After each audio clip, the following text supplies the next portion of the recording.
It's a great honour to serve as the first South Yorkshire Mayor, and I'm very proud of all we've achieved over the last 3.5 years, not least because I'm the only Mayor who inherited a situation where the powers and the money weren't already in place. I've had to fight hard to get that agreed, and amidst the challenge of getting it done, we've faced Britain's departure from the EU, terrible flooding, and of course the biggest health crisis in living memory.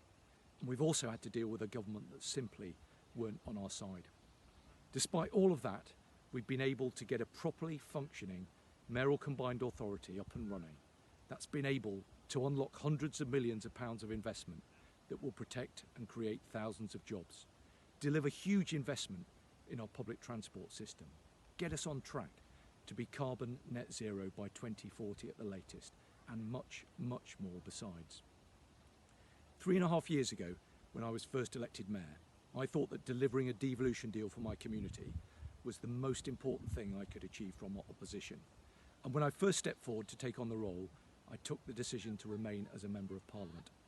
Some people didn't agree with that, but I said from the beginning that it wasn't a long-term arrangement, and I meant it.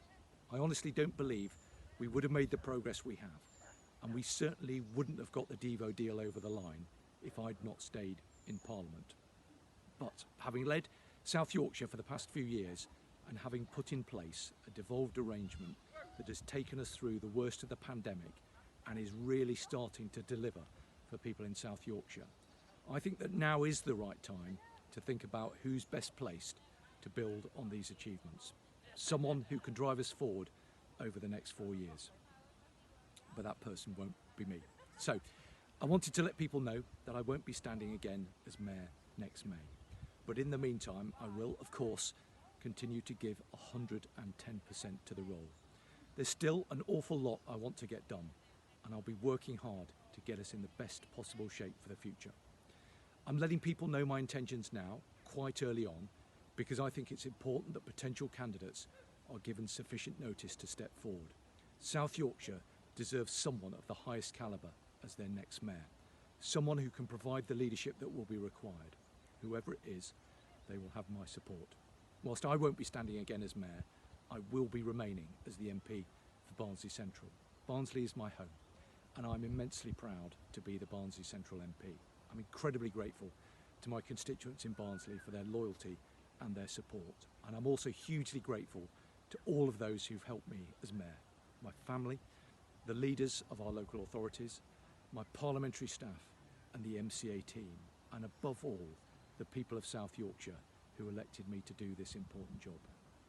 I've learnt and relearnt a lot over the past few years, that devolution done properly has the power to transform our communities, that having a Labour Mayor in power, putting Labour values into action, makes a real difference. Not just in the big things that are done, but in the decisions that are taken on a daily basis that improve the lives of the people we represent.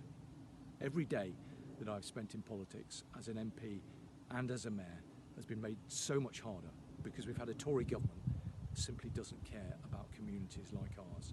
It's why we need a Labour government capable of transforming our whole South Yorkshire community and the whole of the United Kingdom.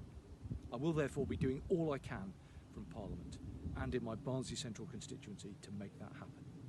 As I say, I'll keep going as Mayor till the final whistle is blown, but in the meantime, thank you for the opportunity to serve. It is an extraordinary privilege.